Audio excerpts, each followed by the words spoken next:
H2 jelang Hari Raya Idul Fitri 1445 Hijriah, Gubernur Maluku, Murad Ismail memberikan bantuan beras kepada masyarakat Maluku khususnya anak yatim, janda dan kaum duafa, di 11 kabupaten kota, termasuk di Maluku Tenggara.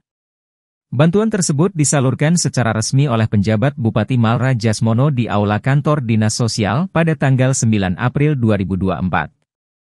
Jumlah bantuan beras yang disalurkan sebanyak 3 ton, dan akan didistribusikan kepada para penerima di 11 kecamatan di Malra.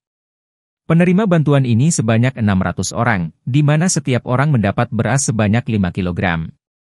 Dengan pembagian per kecamatan, yakni Kecamatan K Kecil sebanyak 99 paket, Kecamatan K Kecil Timur 51 paket, Kecamatan K Kecil Timur Selatan 50 paket, Kecamatan K Kecil Barat 50 paket. Juga, Kecamatan Hoat Sorbay 50 paket, Kecamatan Manyeu 50 paket, Kecamatan Keri Besar 50 paket, Kecamatan Kei Besar Selatan 50 paket, Kecamatan Kei Besar Selatan Barat 50 paket.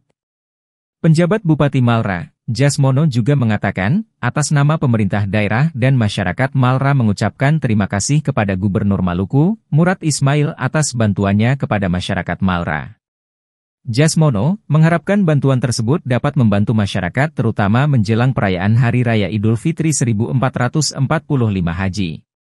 Dalam kesempatan ini, Jasmono juga mengucapkan terima kasih kepada seluruh masyarakat Malra yang telah bersama-sama menjaga stabilitas keamanan dan ketertiban di daerah selama bulan suci Ramadan 1445 sehingga umat muslim di daerah ini dapat melaksanakan ibadah puasa dengan baik. Download Tribun X sekarang, menghadirkan lokal menjadi Indonesia.